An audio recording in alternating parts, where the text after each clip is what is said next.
Bismillah! May isang talata sa Quran na kapag binigkas mo, hindi makakalapit ang syaitan sa iyo buong magdamag.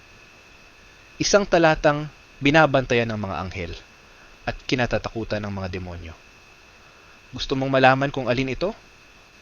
Ito ang Ayatul Kursi, ang talatang naglalarawan sa trono ng kapangyarihan ni Allah. Allahu la ilaha illa, wal hayyul qayyum, la ta'khuduhu sinatu wala nawm. Lahu ma fis samawati wa ma fil ard. Man dhal ladhi yashfa'u indahu illa bi'idnih. Ya'lamu ma bayna aydihim wa ma khalfahum. Wala yuhituna bi shay'in min ilmihi illa bima sha'.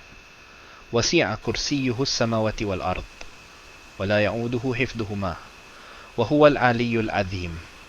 Kahulugan: si Allah, walang ibang Diyos kundi Siya lamang. Siya ang pinagmumulan ng lahat ng buhay, ang palaging gising at nagbabantay.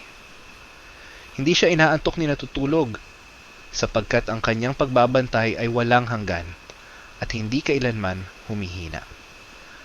Pag-aari niya ang lahat ng nasa langit at nasa lupa.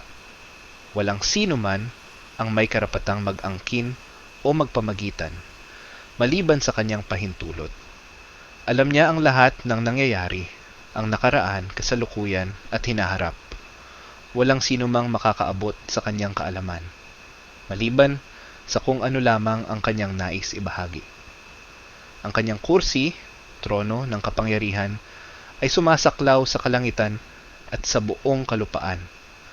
At hindi siya napapagod sa pag-iingat sa mga ito. Siya ang kataas-taasan, ang pinakadakila. Paliwanag at pagninilay. Sa bawat talata ng Ayatul Kursi, ipinapaalala sa atin ni Allah kung sino siya, ang walang hanggan sa kanyang buhay, at walang katulad sa kanyang kapangyarihan. Habang ang tao ay nagigising at natutulog, habang tayo ay napapagod at nangangailangan, si Allah ay hindi kailanman natutulog at kailanman ay hindi nanghihina.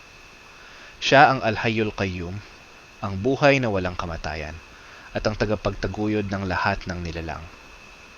Lahat ng bituin sa langit, bawat patak ng ulan, bawat pintig ng puso mo, ay umiiral lamang dahil pinahihintulutan niya. Kapag sinabi ni Allah na maging, ito ay nagiging totoo. Kapag kanyang nais na itigil, ito ay nawawala. Wala kang lihim na hindi niya alam. Wala kang sakit na hindi niya nararamdaman. Ang kanyang kursi ay hindi upuan tulad ng sa tao. Ito ay simbolo ng kanyang walang hanggang pamamahala, kapangyarihan at karunungan. Habang ang buong daigdig ay nagkakagulo, siya ay nananatiling tahimik na nagmamasid at nagtatakda ng hustisya. Hadith, patunay ng kanyang kapangyarihan. Sinabi ng Propeta Muhammad, sinumang bumasa ng Ayatul Kursi pagkatapos ng bawat sala, dasal, ay walang makakahadlang sa kanya sa paraiso, maliban sa kanyang kamatayan. Hadith, An-Nasa'i, Ibnu Hibban. At sa isa pang hadith, sinabi ni Shaitan mismo kay Abu Huraira, kapag binigkas mo ang Ayatul Kursi bago matulog, babantayan ka ng Allah at hindi makakalapit sa iyo ang Shaitan hanggang umaga. Hadith, Sahih al-Bukhari. Aral at pagninilay. Kapag takot ka sa dilim, tandaan mong hindi natutulog si Allah.